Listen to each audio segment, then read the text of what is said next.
प्यारे बच्चों नमस्कार। Welcome back to LGR study paramedical. प्यारे बच्चों, अब आपका इंतज़ार ख़त्म हो चुका है क्योंकि आज के इस वीडियो में हम आपको बताने वाले हैं कि आपका काउंसलिंग कब से शुरू हो रहा है। तो प्यारे बच्चों, आप जानते हैं कि LGR स्टडी पैरामेडिकल पर कोई बेकार की बातें की नहीं जाती है। जो फैक्ट्स होते हैं उसी पर हम चर्चा करते हैं।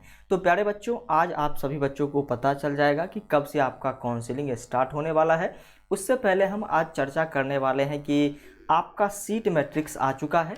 तो सीट मैट्रिक्स में क्या क्या चीज़ें हैं, बहुत ऐसी खुशखबरियां हैं जो हम आपको बताना चाहते हैं। जैसे कि जीएनएम कोर्स की जो सीट की संख्या है, इसमें जो है थोड़ी बढ़ोतरी की गई है, यानी कि थोड़ा सीट जो है बढ़ाया गया है। थोड़ा क्या, बहुत सीट बढ़ाया गया है। तो इस पर हम चर्चा करेंगे। साथ ही साथ दूसरी बात कि आपका कट ऑफ जो है इस सीट मैट्रिक्स के अकॉर्डिंग कितना जाने वाला है, इस पर भी हम चर्चा करेंगे। तो बिल्कुल आप सभी बच्चे रेडी रहिए। तो हम आशा करते हैं कि आप सभी बच्चों के पास एक फ़ोन ज़रूर होगा जिसमें आप हमारा ये वीडियोज़ देख रहे होंगे। तो आपको जाना है गूगल या फिर क्रोम ब्राउज़र में। गूगल या फिर क्रोम ब्राउज़र में जाने के बाद आपको यहाँ पर सर्च करना है BCECE। इतना टैप करके जब आप सर्च करेंगे तो आपके सामने यही वाला इंटरफेस खुल के आएगा। इस इंटरफेस में आप देख रहे हैं यहाँ पर फर्स्ट नंबर पर जो है ये भी सीट मैट्रिक्स ही है, लेकिन BCEC का है, यानी कि बैचलर लेवल का है। तो आपको दूसरे नंबर पर दिखेगा seat matrix of DCEC PM PMM 2023। इस पर आप जैसे ही क्लिक करेंगे तो आपके सामने जो है एक सीट मैट्रिक्स, यानी कि इस टाइप का सीट मैट्रिक्स खुल के आ जाएगा।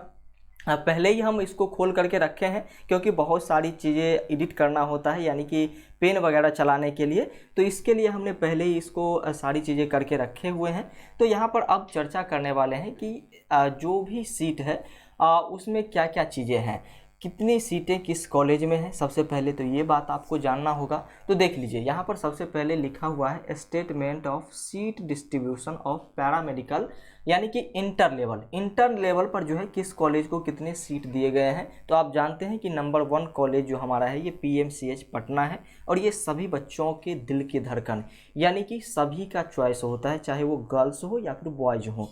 तो यहाँ पर देख लीजिए PMCH पटना में जो है ऑर्थो मेट्रिक असिस्टेंट, उसके बाद लेबोरेटरी टेक्नीशियन, एक्सरे टेक्नीशियन और OT असिस्टेंट, ये जो है इंटर लेवल के कोर्स हैं। और ये ऐसे कोर्स हैं जिसको गर्ल्स और बॉयज़ दोनों कर सकते हैं।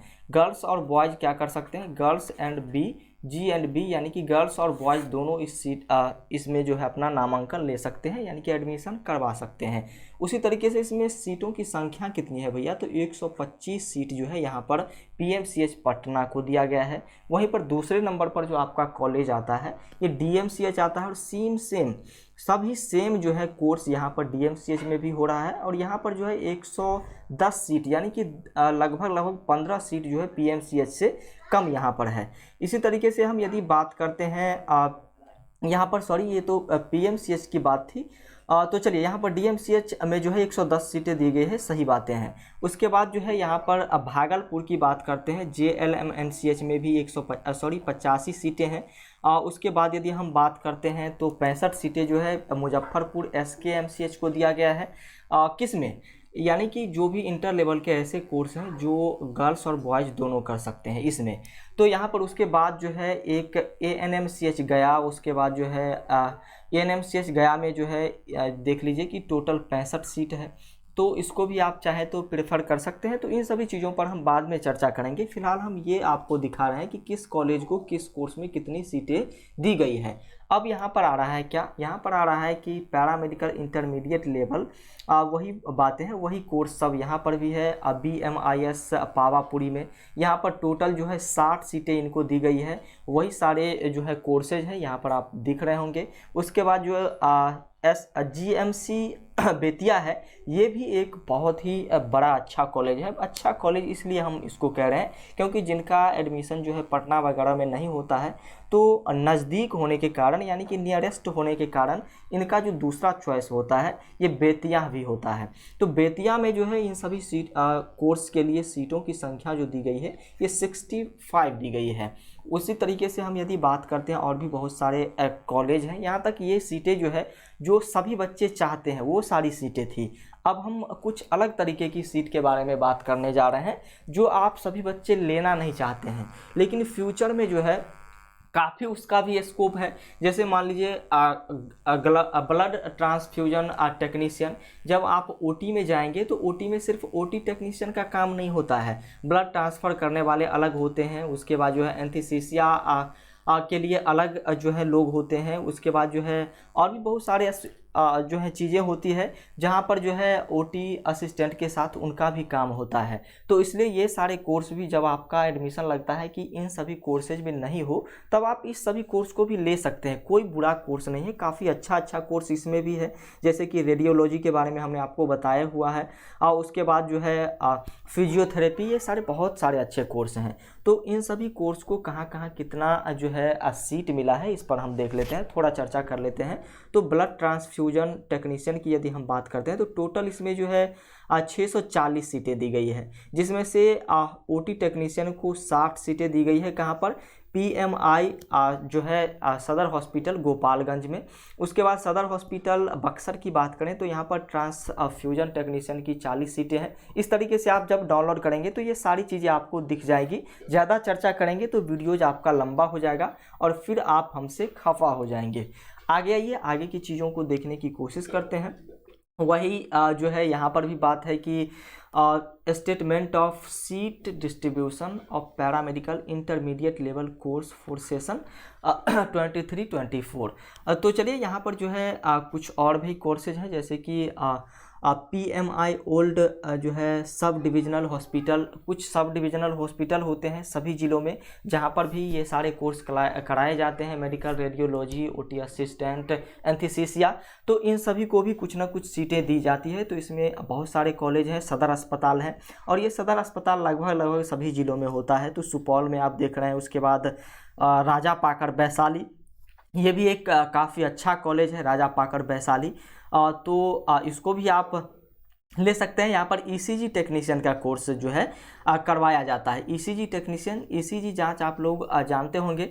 तो ईसीजी का जो टेस्ट होता है, इसके लिए एक अलग टेक्नीशियन की ज़रूरत होती है, और इसलिए जो है ये कोर्स भी एक अपने आप में जो है पर्सनल तौर पर एक अच्छा कोर्स है।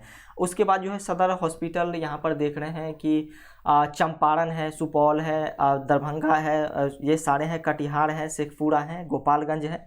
तो इन सभी कोर्स में आप एडमिशन लेना चाहते हैं तो देखिए सभी की टोटल सीटों की संख्या भी दी गई है। अब यहाँ पर जो है UR, EWS, SC, ST, EBC, BC, RCG, ये सभी सीट के बारे में हम अभी चर्चा नहीं कर रहे हैं, क्योंकि आप जो काउंसलिंग करेंगे तो किस टाइप से आपको काउंसलिंग करनी है, ये जब आप देखेंगे तब आपको पता चल जाएगा कि सर क्यों नहीं इस सभी चीज़ों पर चर्चा कर रहे थे। टोटल सीट जितनी है उस पर सिर्फ चर्चा कर रहे थे। तो सॉरी, यहाँ पर जो है आगे की चीज़ों को अब हम देखने, सीखने और समझने की कोशिश कर रहे हैं। तो देखिए इसके आगे जो चीज़ें हैं इस पर अब हम चर्चा करने वाले हैं, क्योंकि अभी तक एएनएम और जीएनएम की बातें नहीं आई है। तो आपके मन में तो ये सारी चीज़ें होगी। उसके बाद यहाँ पर आप देखेंगे कि मोतिहारी में जो है ये है।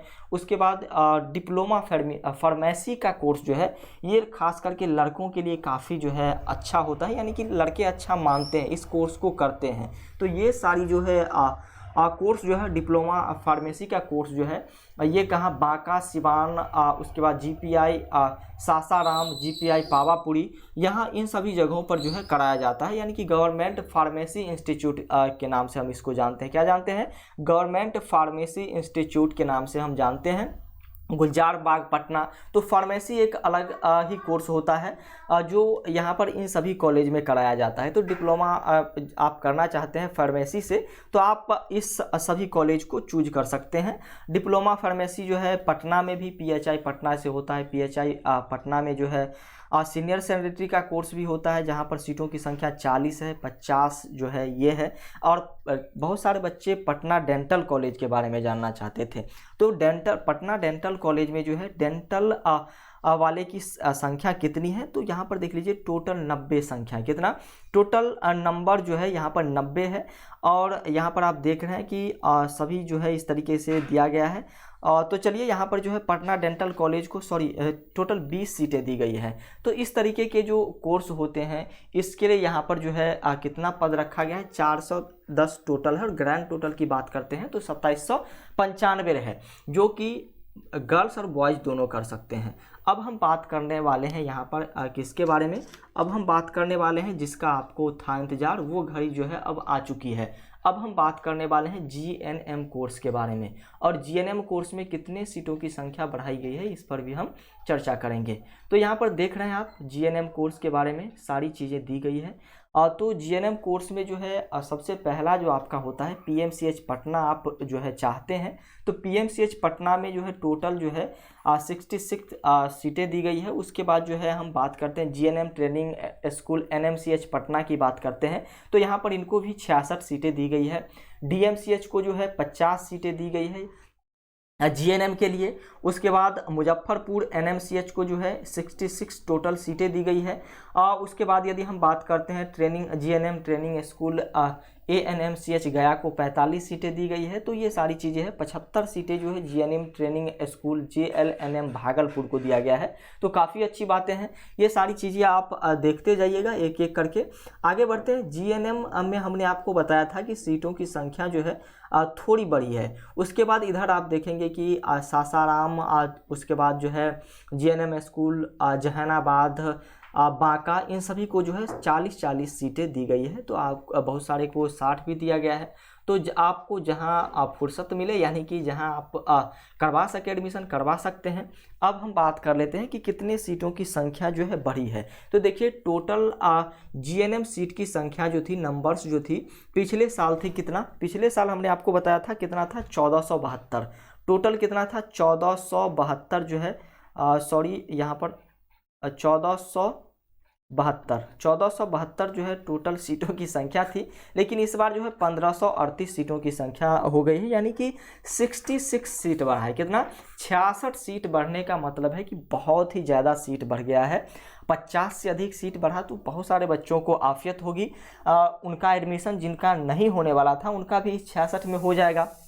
अब आइए आगे बात करते हैं जीएनएम के बारे में। तो हमने आपको बताया मधुबनी कॉलेज से भी जीएनएम होता है। आगे बढ़िए। अब हम बात करने वाले हैं एएनएम कॉलेज की, कि एएनएम में जो है कौन कौन से कॉलेज हैं और एएनएम में सीटों की संख्या उतनी ही है या फिर एएनएम में भी सीटों की संख्या बढ़ाई गई है। तो इस पर अब चर्चा कर रहे हैं। बहुत सारे क्योंकि जिनका जीएनएम में एडमिशन नहीं होता है वो चाहते हैं कि एएनएम में एडमिशन हो जाए। और एएनएम में टोटल 5000 सीट जो है, कितना है टोटल 5000 सीट सिर्फ एएनएम के लिए जो है रखा जाता है। तो इसको भी आप प्रेफर कर सकते हैं। एएनएम स्कूल भागलपुर की यहाँ पर भोजपुर की बात करते हैं तो 90 सीट इनको दिया गया है। एक सेकेंड रुकिएगा, एक सेकेंड जी, बिल्कुल। तो चलिए उसके बाद बिहार शरीफ जो है 100 सीटें यहाँ पर एएनएम कोर्स के लिए इनको दिया गया है। उसके बाद एएनएम स्कूल पूर्णिया, यानी कि जितने भी एएनएम स्कूल हैं उन सभी को 50 से अधिक सीटें ही दी गई है जिस भी डिस्ट्रिक्ट में हो। तो आप ये देख सकते हैं बहुत सारे एएनएम कॉलेज हैं, इतना को हम पढ़ेंगे तो फिर दिक्कत हो जाएगी। सिवान, जमलपुर, ईस्ट चंपारण, तो चलिए सीतामढ़ी, वैशाली, सभी कॉलेज को जो है लगभग 50 से अधिक सीटें ही दी गई है। तो आप एएनएम कोर्स करना चाहते हैं तो आसानी से कर सकते हैं। यहाँ पर महुआ, राजा पाकर की बात करते हैं वैशाली, तो इनको भी जो है 60 सीटें प्रीफर की गई है। तो चलिए आगे बढ़ते हैं। अब आगे की चीज़ों को देखने, जानने, सीखने की, समझने की कोशिश करते हैं कि एएनएम में सीटों की संख्या कितना है। तो लगभग 5000 हमने बताया था और यहाँ पर 4530 सीट है और पिछले साल भी इतना ही सीट था। तो एएनएम के सीट के नंबर्स में कोई जो है छेड़छाड़ नहीं की गई है। अब हम बात कर लेते हैं कुछ ऐसे कॉलेजेज हैं, कुछ ऐसे कॉलेजेज हैं जो कि प्राइवेट कॉलेज हैं लेकिन उनको भी जीएनएम का कोर्स दिया जाता है। तो उसमें आपको एडमिशन करवाना है या फिर नहीं करवाना है, इस पर हम जो है चर्चा, इस वीडियो को अब आगे बढ़ाएंगे तो काफ़ी बड़ा हो जाएगा। तो इसलिए इस पर हम एक अलग वीडियोज बना देंगे जिसमें हम आपको बता देंगे कि आपको किस किस कॉलेज में जो है अपना काउंसलिंग के समय चॉइस फिलिंग करना है या फिर नहीं करना है। तो इसमें आप यदि चॉइस फिलिंग करते हैं तो फिर थोड़ा गड़बड़ होता है, तो इसलिए आप इसको ध्यान में रखिएगा। इस पर ऑलरेडी हम चर्चा नहीं किए हैं लेकिन चर्चा कर देंगे। तो चलिए आज के लिए इतना ही रखते हैं। जीएनएम एएनएम के बारे में पता चल गया, लेकिन एक बात और हम आपको बताना चाहते हैं। आपके मन में होगा कि सर कट ऑफ कितना जाएगा, कट ऑफ जो है हमारा कितना जाने वाला है। तो आपने देखा कि लगभग कितना था, लगभग 4500 कितना था, 4500 लगभग। आप यहाँ पर देख ही लेते हैं 4500 कुछ सीटें जो है 4530 सीटें आप यहाँ पर देख रहे हैं कि किसका है भाई साहब, ANM का है। उसके बाद जो है 1538 सीट जो है 1538 सीट जो है किसका है, यहाँ पर हम लिख नहीं पा रहे हैं, तो 1538 सीट जो है ये जो है क्या कहते हैं GNM का है। उसके बाद 2700 जो है आपके डिप्लोमा वाले जो कोर्सेज होते हैं जो बॉयज़ और गर्ल दोनों कर सकते हैं उसका है। ANM और GNM में तो सिर्फ लड़कियों का एडमिशन होगा। तो देखिए लड़कियों के लिए जो है लगभग 4 कैटेगरीज बनती है। तो 4 कैटेगरीज में आपको क्या क्या है, सबसे पहला तो ओपन रैंक एक होता है ओपन रैंक। ओपन रैंक के बाद जो आपका एक जो है आप RCG रैंक जिसको बोलते हैं RCG, एक रैंक आपका होता है वुमेंस स्पेशल रैंक होता है। तो इसमें से किस रैंक के अकॉर्डिंग आपको काउंसलिंग करनी है, तो आपको ओपन रैंक के ही अकॉर्डिंग पहले काउंसलिंग करना है। जब ओपन रैंक में किसी का एडमिशन नहीं होता है तब उसको रिजर्व कैटेगरी या फिर वुमेंस में ले जाया जाता है। तो सबसे पहले बहुत सारे बच्चे को ऐसा लगता है कि किसी का वुमेंस में या फिर किसी SC ST वाले कैटेगरी में यदि 50 या फिर 60 आ जाता है रैंक, तो वो कहते हैं कि सर हम तो 50 रैंक लाए। आप UR की बात कीजिए ना, UR में यदि आप 50 रैंक लाते हैं किसी रिजर्व कैटेगरी में, तो समझिए कि UR में आपका 500 से अधिक रैंक ही होगा, 500 से अधिक रैंक ही होगा। ये बातें आपको हमेशा ध्यान रखनी है, 500 प्लस रैंक ही आपका होगा। तो ये बातें ध्यान रखनी है। तो किस तरीके से आपको काउंसलिंग करनी है इस पर एक और वीडियो हम आपको बना देंगे। तो आज के लिए इतना ही, मिलते हैं फिर नेक्स्ट क्लास में। तो thank you, bye bye, take care.